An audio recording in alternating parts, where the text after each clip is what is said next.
मेरा नाम ऋषभ है। एक बार मैंने एक लड़की को बहुत तंग किया था। इतना तंग कर दिया था कि वो मुझसे दूर जाने लगी थी। फिर एक दिन मुझे पता चला कि उसका रिश्ता उसके घर वालों ने कहीं और तय कर दिया। और सबसे हैरानी की बात ये थी कि उस लड़की ने शादी के लिए हाँ कर दी थी। मैं इस घमंड और गुरूर में रहता था कि वो सिर्फ मेरी है और मुझसे ही प्यार करती है, मगर मैं नहीं जानता था कि अब मैं क्या करने वाला हूँ। एक दिन जोश और गुस्से में आकर मैंने जो किया वो बहुत गलत था, क्योंकि मैंने उस लड़की के चेहरे पर एसिड डाल दिया था। एसिड डालने से उसका चेहरा जल गया और फिर काफी दिनों तक वो लड़की मुझे नजर नहीं आई थी। उस लड़की के साथ अपना बदला लेने के काफी दिनों के बाद तक वो लड़की मुझे कहीं नजर नहीं आई थी। मैं उसकी तलाश करता रहा, मगर उस दिन के बाद से ही मैं बहुत परेशान रहने लगा था। न जाने वो लड़की कहाँ चली गई थी, मगर फिर कुछ समय के बाद वो लड़की मेरे सामने आई और उसका चेहरा बड़ा ही डरावना था। वो अब सिर्फ मेरे सपनों में ही आने लगी थी, बल्कि हकीकत में भी मुझे दिखाई देने लगी थी, क्योंकि उस लड़की की आत्मा। मैं मिडिल क्लास फैमिली से बिलोंग करता था, बिल्कुल आज़ाद ख्याल का और अपनी मर्जी के मुताबिक जिंदगी गुजारने वाला इंसान था। मुझ पर मेरे पेरेंट्स भी किसी तरह की रोक टोक नहीं करते थे। आखिरकार मैं उनका लाडला बेटा था। 5 बहनों का इकलौता भाई होते हुए भी मैं इस बात की जिम्मेदारी नहीं समझता था कि अपनी जवान बहनों की जिम्मेदारी मुझे उठानी चाहिए, अपने बूढ़े पेरेंट्स की मदद करनी चाहिए। मगर नहीं, मैं तो अपनी दुनिया में ही मगन रहता था। मेरे दोस्तों ने काफी हद तक बिगाड़ दिया था। मेरे दोस्त मुझसे जैसा कहते मैं वैसा ही किया करता था। ज्यादातर उनके साथ मूवीज देखना, घूमने जाना और जितना हो सकता उनके साथ समय बिताया करता था। वो भी कुछ ऐसे ही थे। उनमें से कोई भी जॉब नहीं करता था। मेरी तरह वो सब भी अपने घर की जिम्मेदारियों से बचे हुए थे। पापा ने मेरी सबसे बड़ी बहन का रिश्ता लगा दिया था। मैं ये नहीं जानता था कि मेरे पापा अकेले बहन की शादी किस तरह से करेंगे, क्योंकि घर में बहन की शादी आने वाली थी और मुझे शादी में अपने दोस्तों के साथ खूब एंजॉय करना था। मेरी बहनों की फ्रेंड्स भी शादी में आती, जिन पर मैं लाइन मारता था। हर तरह के गलत काम हमारा फ्रेंड्स का ग्रुप किया करता था। मेरी मम्मी मुझे बहुत समझा समझा कर थक गई थी। कहती थी कि बेटा, ये सारे गलत काम छोड़ दो। जब तक तुम्हारे पापा जिंदा है तब तक तुम ये सब कर रहे हो, लेकिन जिस दिन तुम्हारे पापा इस दुनिया में ना रहे तुम ये सब कैसे करोगे? प्लीज संभल जाओ।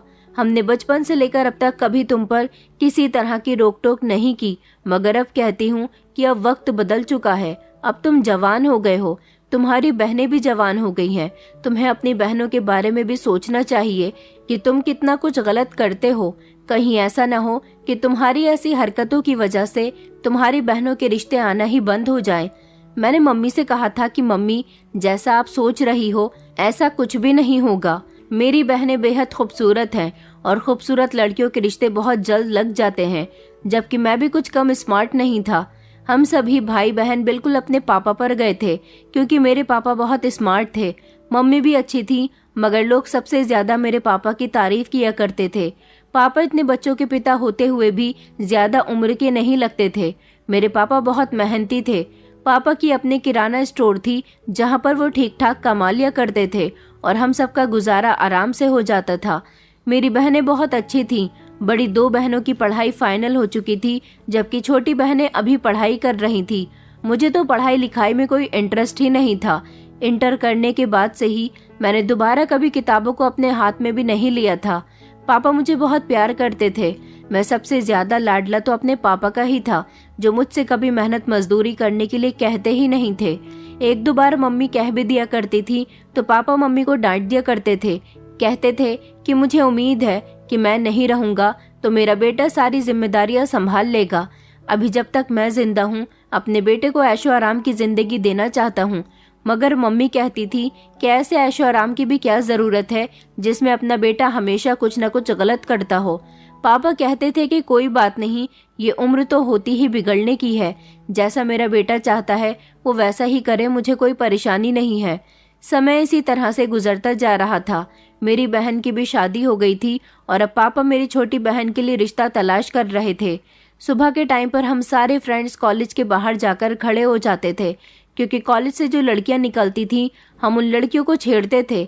ऐसा नहीं था कि हम लड़कियों को गंदी नजर से देखते थे, मगर लड़कियों को छेड़ना, उनको तंग करना हमारी आदत बन गई थी। लड़कियां जब हमसे डरती थीं और बच बच कर चलती थीं तो ये सब कुछ हमें बहुत अच्छा लगता था।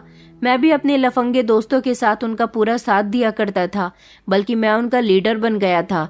एक दिन मुझे कॉलेज से निकलते हुए एक लड़की बहुत पसंद आ गई थी, जो कॉलेज से छुट्टी पर अपने घर के रास्ते की तरफ जा रही थी।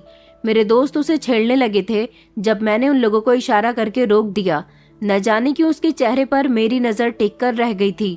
वो बेहद खूबसूरत थी, उसकी उम्र भी बहुत कम थी। मुझे वो लड़की बहुत पसंद आई थी।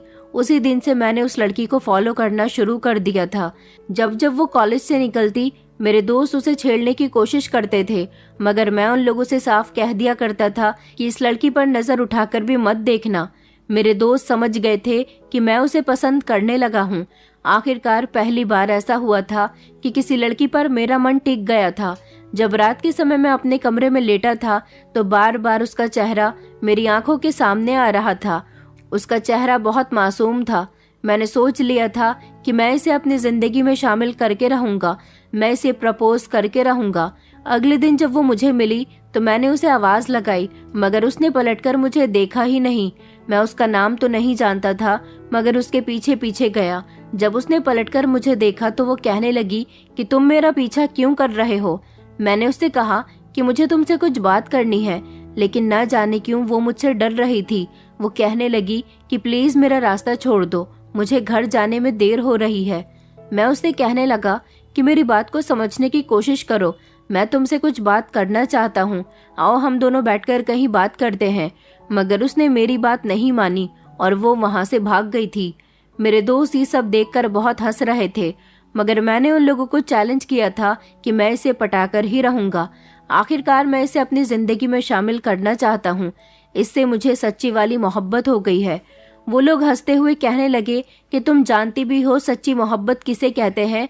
सच्ची मोहब्बत तो वो होती है जिसे एक पर ही दिल टिक जाए, फिर किसी और की तरफ नजर न जाए। मैंने उसको यकीन दिलाने की कोशिश की कि इस लड़की के अलावा मुझे किसी भी लड़की का चेहरा देखना अच्छा नहीं लगता। इस लड़की से मुझे इसी तरह की मोहब्बत हो गई, मगर वो लोग मेरे खूब मजाक बनाते थे। मैं अपनी उनसे मजाक नहीं बनवाना चाहता था, इसलिए मैं चाहता था कि जल्द से जल्द इस लड़की को प्रपोज कर दूं, मगर ये वो लड़की थी कि मेरी बात मानने के लिए तैयार ही नहीं हो रही थी। मैंने इसे हर जगह फॉलो करना शुरू कर दिया था। जितना हो सकता मैं इससे बात करने की कोशिश करता था। मैंने इसका मोबाइल नंबर भी निकलवा लिया था और उसके घर का पता भी लगवा लिया था। मैं इसे कॉल कर करके खूब तंग किया करता था। मैं नहीं चाहता था कि ये मेरी वजह से किसी परेशानी का शिकार हो। मैं तो इससे सुकून से बात करना चाहता था, मगर वो मेरी बात का गलत मतलब लेकर जा रही थी। वो ये समझ रही थी कि मैं उसे तंग कर रहा हूँ, उसे परेशान कर रहा हूँ, उसे ब्लैकमेल करना चाहता हूँ, उसके साथ कुछ गलत करना चाहता हूँ, लेकिन ऐसा कुछ भी नहीं था। लाख कोशिशों के बावजूद भी उसने मेरी एक न सुनी और वो मुझे बार बार इग्नोर करती रही। न जाने क्यों वो मुझसे डरती थी। मैं जब भी उसके सामने आता वो बहुत घबरा जाती थी। इतने दिनों से मैं कोशिश कर रहा था कि एक बार वो मेरी बात सुन ले, मगर उसने मेरी बात ना सुनी। अपना नंबर भी उसने स्विच ऑफ कर दिया था। एक दिन मैंने उसे बीच सड़क पर पकड़ लिया और उसका हाथ पकड़कर कहने लगा कि काफी दिनों से मैं तुम्हारे पीछे घूम रहा हूँ, तुम मुझे पागल समझती हो। आखिर मैं तुमसे प्यार करता हूँ और तुम समझ रही हो कि मैं ऐसे ही तुम्हारे पीछे पड़ा हुआ हूँ। वो कहने लगी कि देखो मेरा हाथ छोड़ दो, वरना मैं शोर मचा दूंगी। मैंने कहा अच्छा शोर मचाना चाहती हो तो मचाओ, लेकिन मेरी बात कान खोलकर सुन लो। मैं तुम्हें पसंद करता हूँ और तुमसे शादी करना चाहता हूँ। मेरी बात सुनकर वो घबरा गई और कहने लगी कि नहीं, ऐसा नहीं हो सकता, तुम एक गुंडे मवाली हो, भला मैं तुमसे शादी कैसे कर सकती हूँ। वो बहुत डर गई थी। उसने रोना शुरू कर दिया था और उसका रोता हुआ चेहरा देखकर मेरा मन पिघल गया। मैंने उसका हाथ छोड़ दिया था। अपना हाथ छूटता हुआ देखकर वो फौरन ही रोते हुए वहां से भाग गई थी। मैंने सोच लिया था कि मैं अब इससे कोई बात नहीं करूंगा, बल्कि इसके पेरेंट्स से ही बात करूंगा। मैंने अपने दोस्त से कहकर इसके घर वालों का पता लगवाया। फिर मुझे एक इन्फॉर्मेशन मिली। मुझे पता चला कि इस लड़की का रिश्ता लग चुका है और इसके घर वाले इस साल इसकी शादी कर देंगे। ये बात मुझसे बर्दाश्त न हो सकी। अगले दिन फिर से मैंने रास्ते में उस लड़की को पकड़ लिया। उस लड़की का नाम मनीषा था। मैंने मनीषा से कहा कि तुम मुझसे प्यार करती हो ना, तुम्हारे घर वाले तुम्हारी कहीं और शादी कैसे करवा सकते हैं। देखो मुझे तुम्हारे बारे में सब कुछ पता चल गया, इस रिश्ते से इनकार कर दो। वो मेरी बात सुनकर कहने लगी कि मैं तुमसे प्यार नहीं करती। मैं तुम जैसे गुंडे मवाली से कैसे प्यार कर सकती हूँ, जिसके सीने में दिल नहीं बल्कि पत्थर है, जो राह चलती लड़कियों को छेड़ता है। तुमने मेरा पीछा लिया हुआ है। मैंने जल्दी से अपनी जेब से चाकू निकालकर उसे डराने की कोशिश की ताकि वो अपने माता पिता से रिश्ते के लिए इनकार कर दे। वो बहुत डर गई थी और मेरे आगे हाथ जोड़कर कहने लगी कि प्लीज मुझे छोड़ दो, भगवान के लिए मेरा पीछा करना बंद कर दो, मैं तुमसे तंग आ चुकी हूँ। मैंने उससे कहा कि मुझे तुम पर बहुत गुस्सा आ रहा है। तुम अपने पेरेंट्स से रिश्ते के लिए इनकार कर दो और कहो कि तुम मुझसे शादी करना चाहती हो। मैंने उसका हाथ पकड़ा और कहा कि अगर तुमने ऐसा नहीं किया तो अच्छा नहीं होगा। उसने मुझे झटका और अपने हाथ से एक जोरदार थप्पड़ मेरे गाल पर मार दिया था और कहने लगी कि ऐसा कभी नहीं होगा। मैं एक इज्जतदार लड़की हूँ, तुम जैसे इंसान के साथ तो मैं बात करना भी पसंद नहीं करती। आज उस लड़की के अंदर इतनी हिम्मत न जाने कहां से आ गई थी। ये सब करके वो वहां से चली गई थी। मैं चाहता तो गुस्से में चाकू से उस पर वार भी कर सकता था, मगर मेरा हाथ थमकर रह गया था। मेरे दोस्त भी मुझे देखकर जोर जोर से हंसने लगे थे।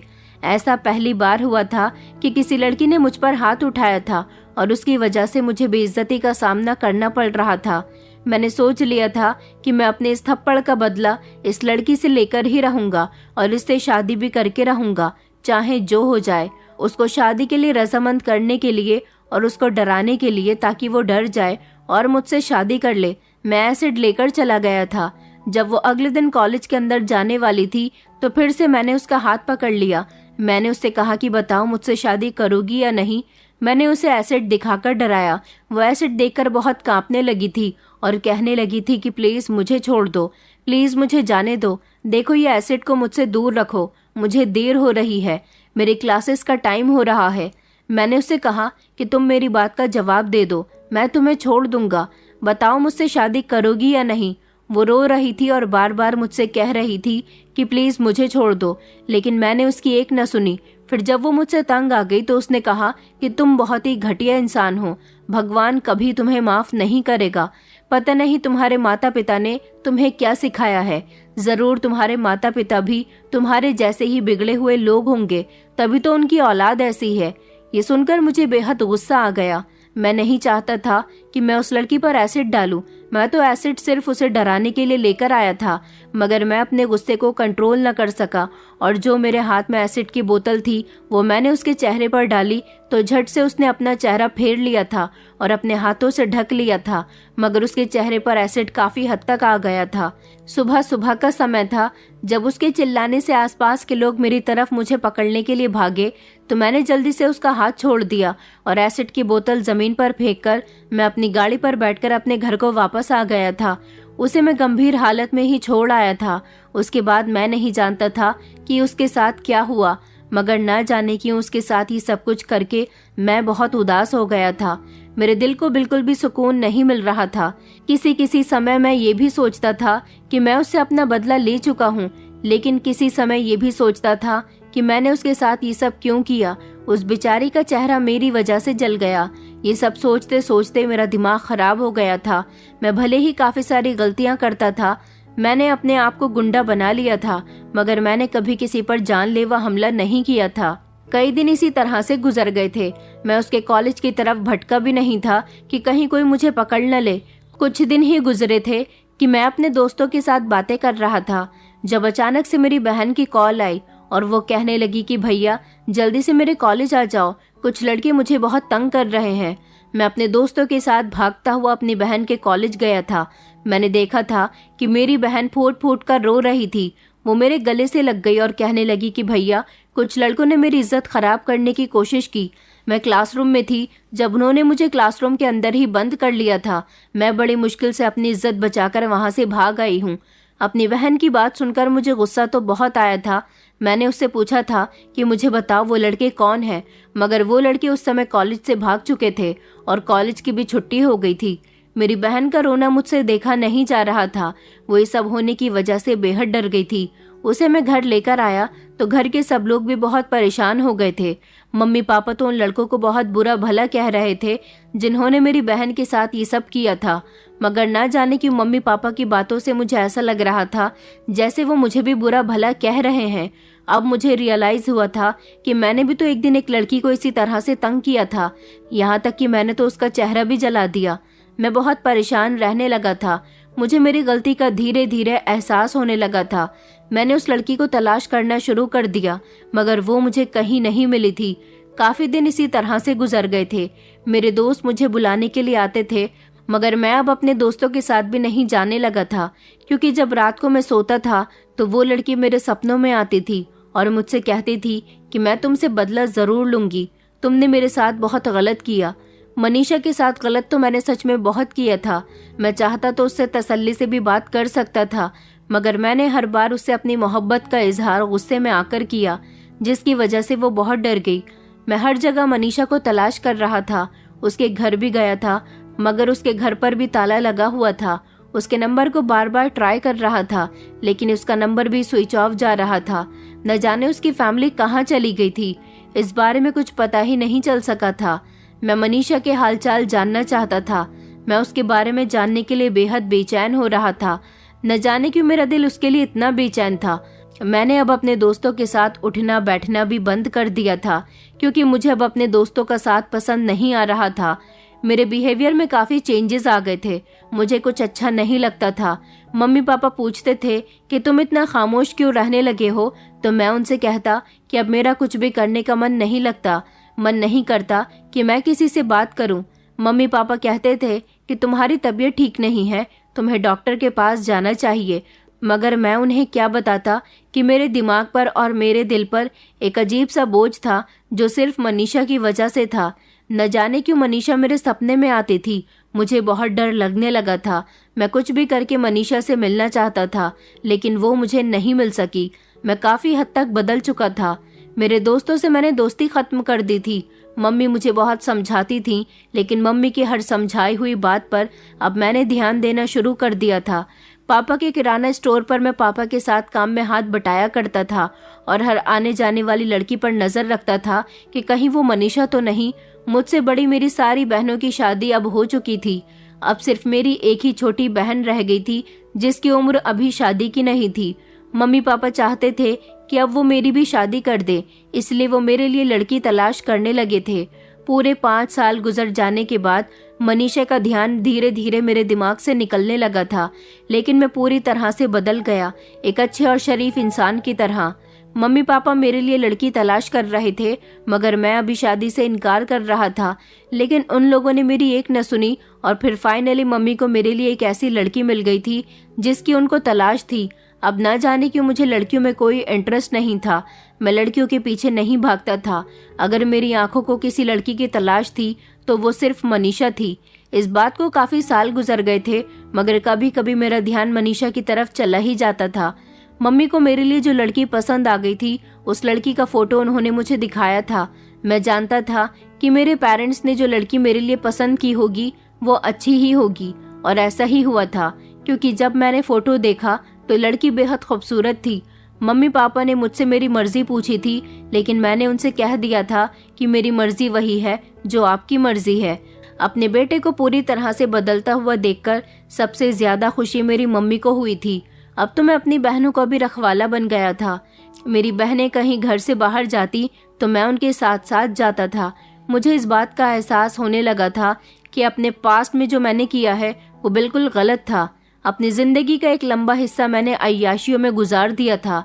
अगर मैं पढ़ लिख कर कुछ बन जाता तो शायद आज वो मेरे बहुत काम आता।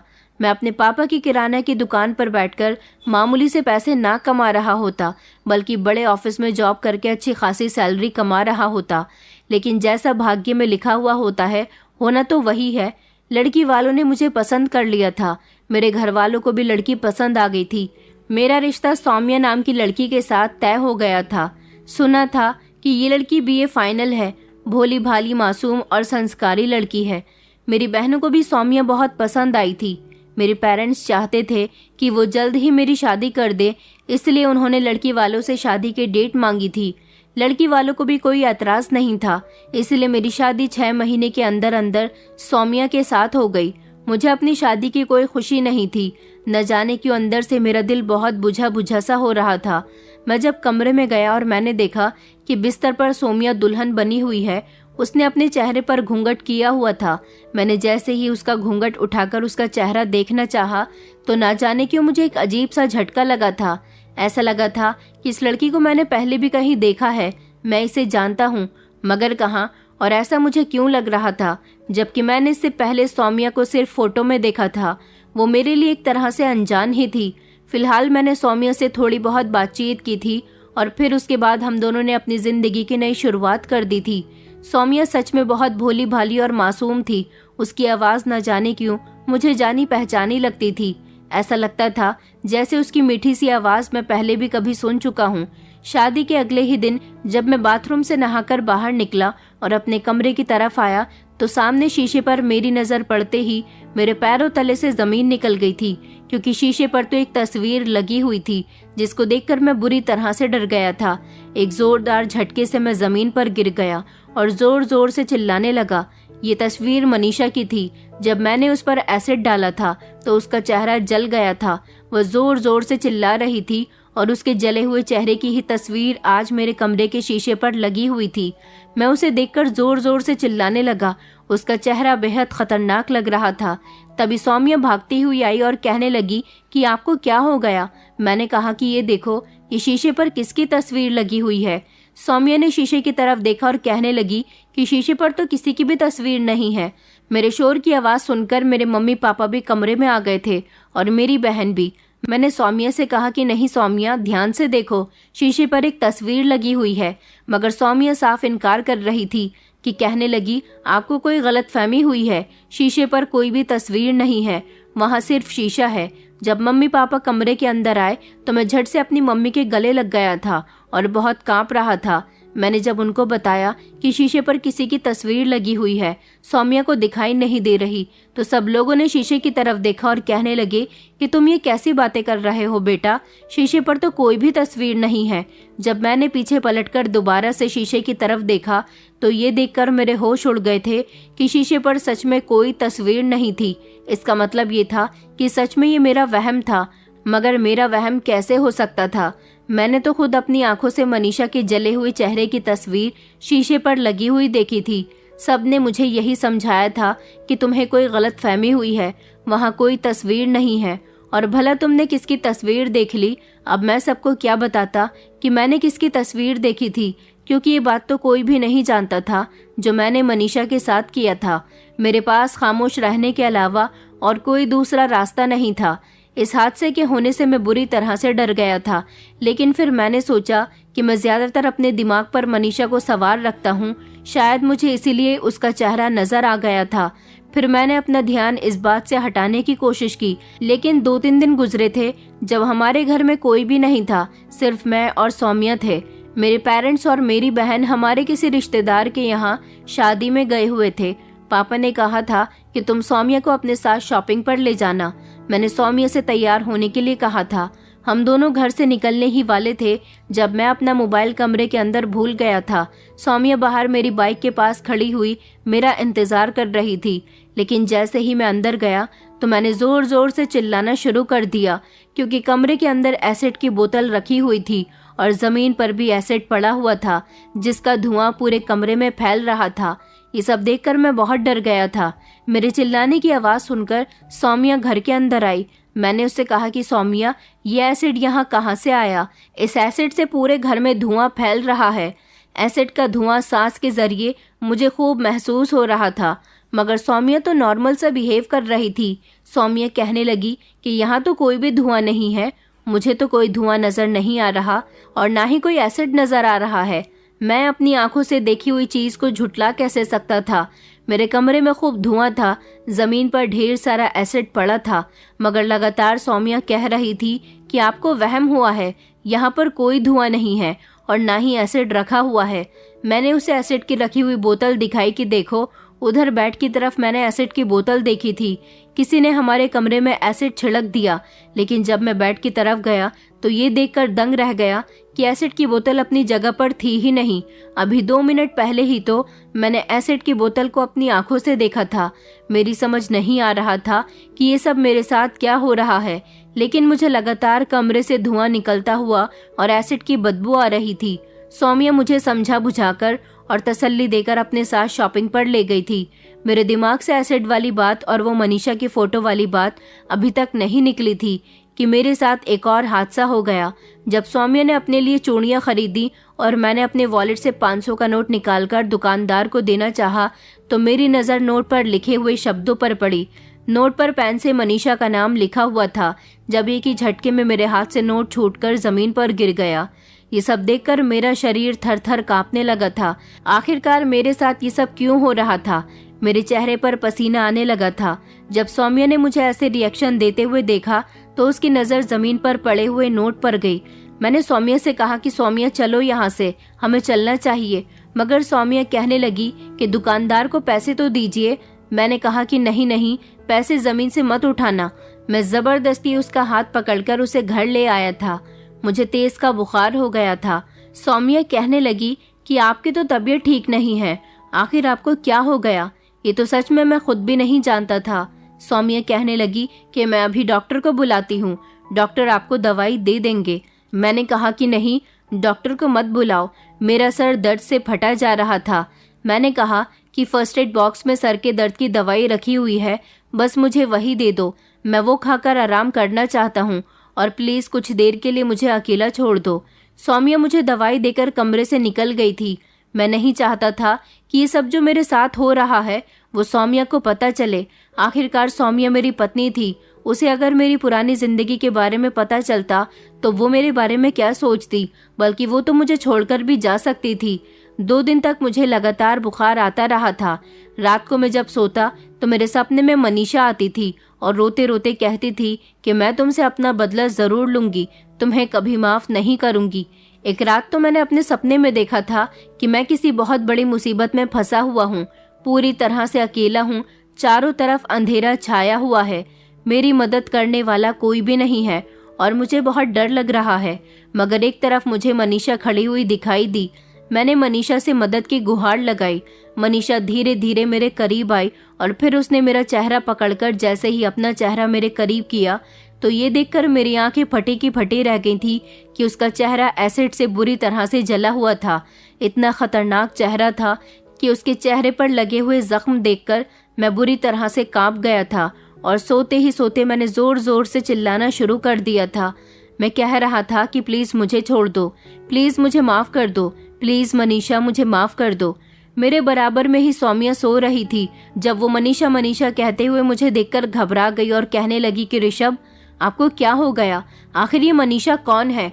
हमारी शादी को लगभग 1 महीना हो गया था और इस 1 महीने में ना जाने कितनी बार मेरी जुबान से मनीषा का नाम निकल चुका था, मगर हर बार मैं सौम्या से यही कहता था कि कुछ नहीं हुआ।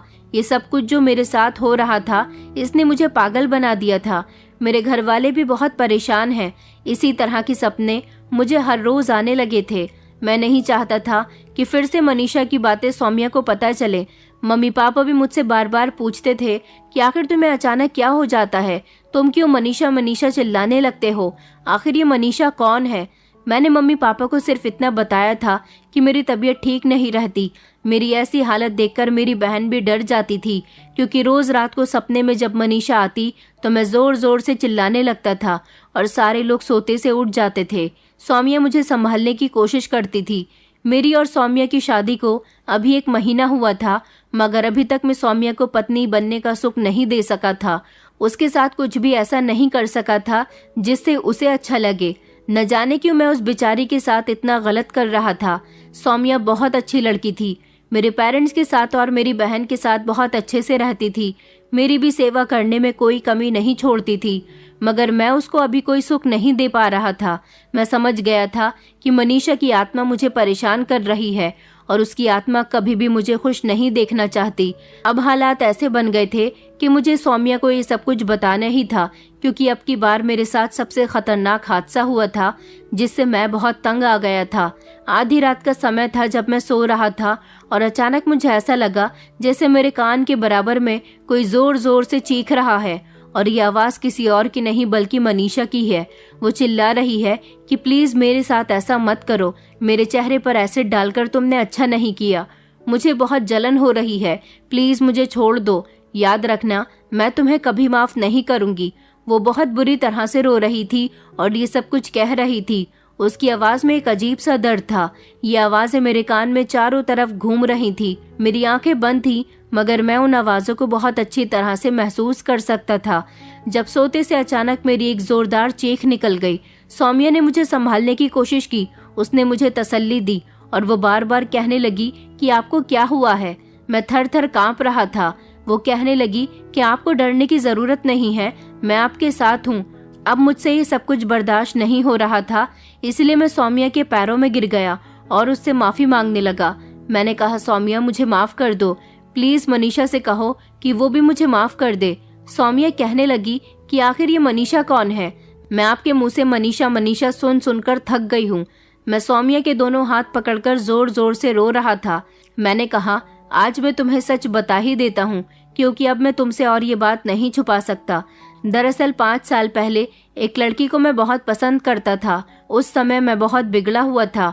वो एक बेहद खूबसूरत लड़की थी जो अपने कॉलेज में पढ़ती थी। मैं उसे तंग किया करता था। मैं उसे प्यार करने लगा था, उससे शादी करना चाहता था, मगर उसके पेरेंट्स ने उसका रिश्ता कहीं और तय कर दिया। ये बात मुझसे बर्दाश्त न हो सकी।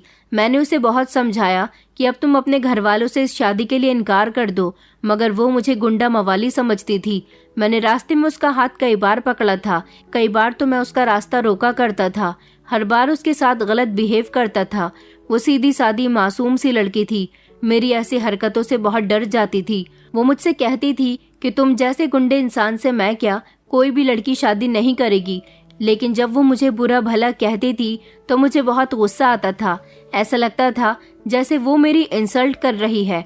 वो अपने पेरेंट्स को इनकार करने के लिए तैयार नहीं हो रही थी, तो मैंने ठान लिया था कि वो मेरी नहीं हो सकती तो मैं उसे किसी और का भी नहीं होने दूंगा।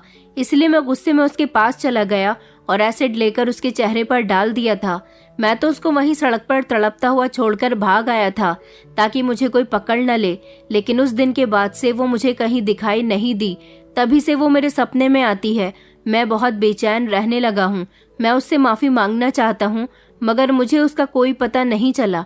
फिर मुझे रियलाइज हुआ कि मैंने उस लड़की के साथ बहुत गलत किया।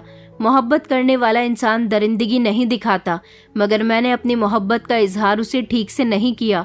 अगर मैं चाहता तो उसके लिए अच्छा इंसान बन सकता था, उसको तब प्रपोज कर सकता था, मगर मैंने गलत रास्ता अपनाया। अब मैं एक अच्छा इंसान बन गया हूँ तो बार बार उसका चेहरा मेरी आंखों के सामने आने लगता है। हमारी शादी के बाद तो घर में भी कुछ ऐसे हादसे मेरे साथ हुए जिसमें मुझे कई बार मनीषा दिखाई दी। मुझे लगता है कि शायद उस हादसे के बाद मनीषा इस दुनिया से चली गई, तभी तो उसकी आत्मा मुझे परेशान कर रही है। मैं कितना गिरा हुआ इंसान हूँ जिसने एक लड़की को मौत के घाट उतार दिया। शायद उसका चेहरा एसिड से झुलस गया होगा तो वो बेचारी मर गई होगी। मगर सौम्या, मेरा यकीन मानो, मुझे बाद में रियलाइज हो गया था कि मैं ही गलत हूँ। मैंने उसके साथ गलत किया। मैं अब एक अच्छा इंसान बन गया हूँ। उससे माफी मांगना चाहता हूँ। मैं बहुत परेशान हो गया हूँ। मुझे वो सपनों में भी दिखाई देती है और मैंने खुद अपनी आंखों से यहाँ इधर शीशे के सामने उसके जले हुए चेहरे की फोटो देखी थी, और यहाँ जमीन पर मैंने एसिड पड़ा हुआ देखा था। और उस दिन जब मैं तुम्हें चूड़ियाँ दिलाने के लिए गया था तो मैंने 500 के नोट पर मनीषा का नाम लिखा हुआ देखा था। और आज फिर मैंने देखा कि मेरे कानों के चारों तरफ मनीषा की आवाज गूंज रही थी। ऐसा तभी हो सकता है जब मनीषा मेरे आसपास हो। वो यहीं कहीं है और मुझसे अपना बदला लेना चाहती है। मैं पागलों जैसी हरकतें करने लगा था, चारों तरफ देखने लगा था और कहने लगा था कि मनीषा, तुम जहाँ भी हो प्लीज मेरे सामने आ जाओ, मुझे माफ कर दो, मगर मुझे तंग मत करो। मैं अपनी गलती मानने के लिए तैयार हूँ। मैं जमीन में बैठकर फूट फूट कर रोने लगा था।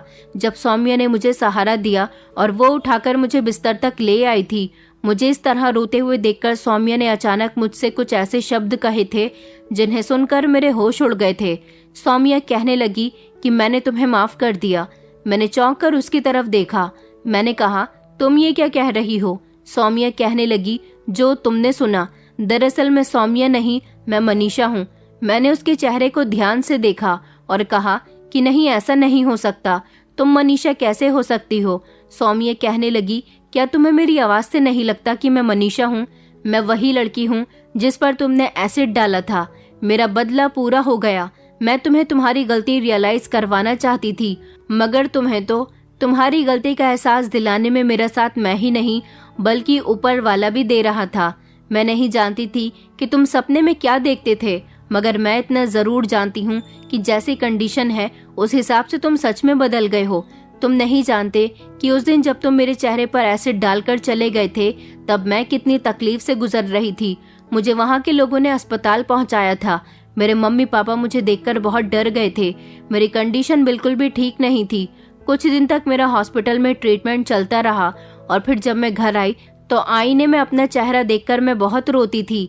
दिन रात रोती रहती थी और सोचती थी कि मेरे साथ अब न जाने क्या होगा। जिस लड़की के साथ मेरी शादी होने वाली थी वहां से भी मेरा रिश्ता खत्म हो गया। हर कोई मुझे देखकर डर जाता था और उसी दिन से मैंने ठान लिया था कि मैं तुमसे अपना बदला लेकर ही रहूंगी। लेकिन इससे पहले मुझे अपनी पहचान, अपना चेहरा बदलना था। मेरे पेरेंट्स ने मेरा साथ दिया। उन लोगों ने मेरी प्लास्टिक सर्जरी करवाई। मेरा चेहरा बदल गया। मैं बेहद खूबसूरत हो गई। और फिर जब तुम्हारे घर मेरा रिश्ता आया, मेरे घर वालों ने जब तुम्हारा फोटो मुझे दिखाया तो मैंने फौरन ही इस रिश्ते के लिए हाँ कर दी थी, क्योंकि शायद भगवान भी यही चाहता था कि मैं तुमसे बदला इसी तरह से लूं। मैं तुमसे शादी करने के लिए तैयार हो गई और शादी के बाद जब इस घर में आई तो वो हादसे जितने भी तुम्हारे साथ हुए वो एक इत्तेफाक नहीं बल्कि वो सब मैंने जान के किए थे। शीशे पर अपने जले हुए चेहरे का फोटो भी मैंने लगाया था और फिर ऐसे एक्टिंग करने लगी जैसे मुझे फोटो दिखाई ही नहीं दे रहा। इससे पहले तुम्हारे पेरेंट्स कमरे में आते मैंने फौरन ही वो फोटो वहां से हटा दिया था। कमरे में एसिड भी मैंने ही डाला था और तुम्हारे सामने एक्टिंग करने लगी जैसे मुझे कमरे में फैलने वाला धुआं दिखाई ही नहीं दे रहा था। तुम्हारे वॉलेट में घर से निकलने से पहले मैंने 500 के नोट पर अपना नाम खुद ही लिखा था और फिर तुम्हारे साथ ऐसे एक्टिंग करने लगी जैसे मैं कुछ जानती ही नहीं हूँ। और अभी भी जो तुम्हें आवाजें सुनाई दे रही थी वो आवाजें मेरे मोबाइल से आ रही थी। मनीषा ने अपना मोबाइल निकाला और अपने रोने की आवाज प्ले की। ये मनीषा के रोने की आवाज थी। उसने अपनी आवाज पहले से ही रिकॉर्ड की हुई थी। जब मैं सो रहा था तो उसने मेरे कान के बराबर में अपना मोबाइल रख दिया जिससे मुझे ये आवाजें आ रही थी। वो कहने लगी कि मैंने तुम्हें माफ कर दिया। शायद मैं तुम्हें इतनी जल्दी माफ ना करती, लेकिन जब मैंने शादी होने के बाद तुम्हारी ये हालत देखी तो मुझसे रहा नहीं गया और मैंने सोचा कि अब मुझे तुम्हें और नहीं सताना चाहिए, क्योंकि ऑलरेडी तुम काफी परेशान हो चुके हो। मनीषा की सारी बातें सुनकर मैं उसके पैरों में गिर गया था और उससे कहने लगा था कि प्लीज मनीषा, मुझे माफ कर दो। मैं अपनी गलती पर बहुत शर्मिंदा हूँ। मैं पहले जैसा नहीं रहा। तुम जैसा कहोगी मैं वैसा करने के लिए तैयार हूँ, मगर प्लीज मुझे माफ कर दो और मुझे छोड़कर मत जाना। हम दोनों ये सारी बातें कर रहे थे। मेरी मम्मी दरवाजे पर खड़ी हुई ये सब कुछ सुन रही थी। मम्मी कमरे के अंदर आई और उन्होंने कहा कि बेटा, गलती तुम्हारी नहीं बल्कि गलती हमारी है। हमारे लाड प्यार ने तुम्हें कुछ ज्यादा ही बिगाड़ दिया था। हम तो तुम्हें सुधार नहीं सके, मगर वक्त और हालात ने तुम्हें खुद ही सुधार दिया। लेकिन तुम सुधरे भी तब जब इस लड़की का चेहरा जल गया। मैंने मम्मी से कहा था कि आप बिल्कुल ठीक कहती थी, मुझे गलत काम नहीं करने चाहिए। मैं अपनी गलती पर बहुत शर्मिंदा हूँ। मैं हमेशा औरत की इज्जत करूंगा। मनीषा मुझे दिल से माफ कर चुकी थी। उसका चेहरा भले ही बदल चुका था, लेकिन जब मुझे पता चला कि वही मनीषा थी तो मैंने उससे कहा कि मैं तुम्हारे साथ रहना चाहता हूँ, तुम्हारा साथ कभी नहीं छोड़ना चाहता, सारी जिंदगी अपनी गलती सुधारना चाहता हूँ। मनीषा कहने लगी कि मैं भी तुम्हारे साथ रहना चाहती हूँ। मैं तो यहाँ तुमसे अपना बदला लेने आई थी, लेकिन जब मैंने देखा कि तुम एक अच्छे इंसान बन गए हो तो मैं तुम्हारी तरफ कायल होने लगी। इस तरह हम दोनों के बीच होने वाली सारी मिसअंडरस्टैंडिंग खत्म हो गई थी। लेकिन मैं आज भी अपनी गलती का पछतावा करता हूँ। मनीषा को बहुत खुश रखता हूँ, उसे किसी चीज की कमी नहीं होने देता। वो भी मेरे साथ एक खुशहाल जिंदगी गुजार रही है।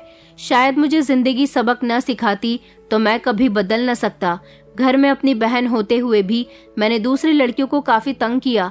भगवान मुझे माफ करे। औरत की हमेशा इज्जत करनी चाहिए। उन मर्दों को तो खासकर औरतों और लड़कियों की इज्जत करनी चाहिए जिनकी बहन बेटियां घर में बैठी हुई हैं। दोस्तों, उम्मीद करती हूँ आपको हमारी कहानी पसंद आई होगी। कहानी पसंद आई है तो वीडियो को लाइक करें, चैनल पर नए हैं तो चैनल को सब्सक्राइब करें और हाँ, नोटिफिकेशन बेल को जरूर दबाएं ताकि अगली अपडेट सबसे पहले आपको मिले।